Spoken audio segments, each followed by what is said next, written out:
ఈరోజు బెండకాయ రొయ్యల పులుసు ఏ విధంగా చేసుకోవాలనేది చూపిస్తున్నాను నేను. ముందుగా ఉల్లిగడ్డ, టమాటా, ఆనియన్, పుదీనా, పసుపు, కారము, సాల్ట్, కరివేపాకు, చింతపండు నానబెట్టుకోవాలి. కడాయి పెట్టుకొని అందులో మనం 2 టేబుల్ స్పూన్ల ఆయిల్ పోసుకోవాలి. ముందుగా ఆవాలు వేసుకోవాలి. ఆయిల్ వేడెక్కింది,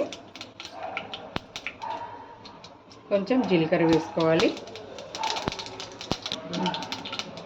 చూడండి, అవి వేగిన తర్వాత మనం అందులో కట్ చేసి పెట్టుకున్న ఆనియన్ వేసుకోవాలి.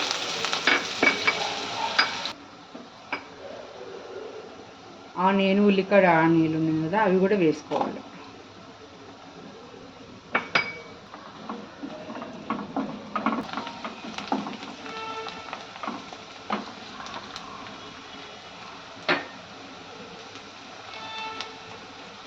ఇందులోనే కొంచెం పుదీనా కూడా వేసుకోవాలి.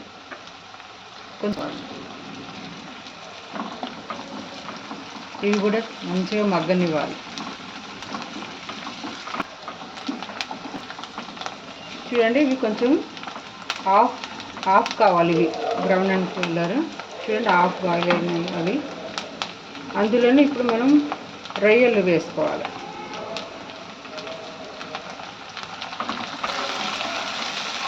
వేగాలి.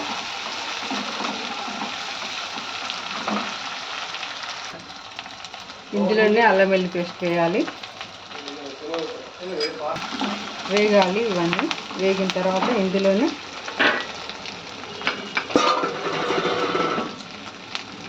పసుపు వేసుకోవాలి.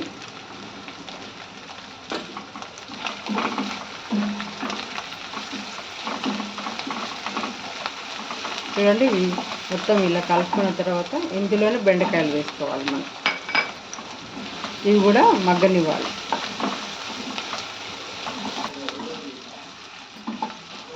ఇందులోనే మనం గ్రైండర్ చేసి పెట్టుకున్న ధనియాలు, జీలకర్ర, మెంతులు పొడి వేసుకోవాలి.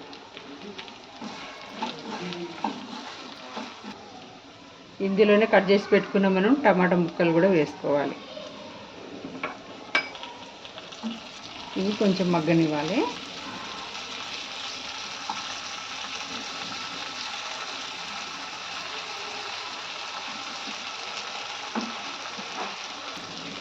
ఇందులోనే కారం వేసుకోవాలి.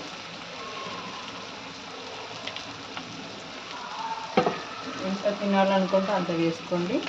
కూరకు సరిపడా కారం వేసుకోండి. కొంచెం సాల్ట్ వేసుకోవాలి.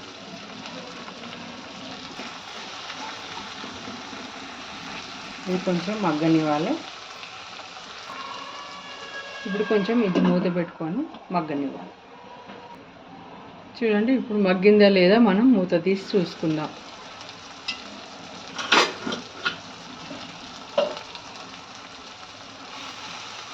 టమాటా ముక్కలన్నీ మగ్గిపోయాయి. చూడండి, ఇలా మగ్గాలి. ఒకసారి ఇలా మొత్తం కలుపుకున్న తర్వాత ఇలా మగ్గిపోవాలి. చాలా బాగా మగ్గాయి ముక్కలు. ఇందులోనే మనం నానబెట్టుకున్న చింతపండు రసాన్ని ఇందులో పోసుకోవాలి.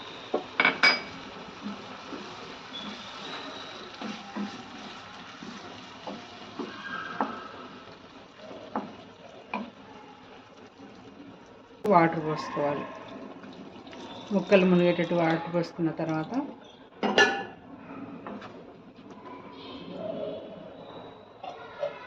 మరొకసారి మూత పెట్టుకుంటాం.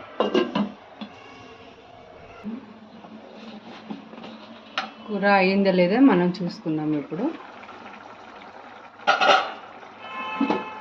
చూడండి, ఈ విధంగా ఉండాలి కర్రీ.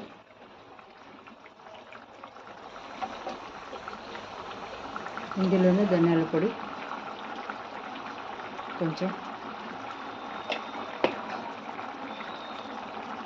కొత్తిమీర,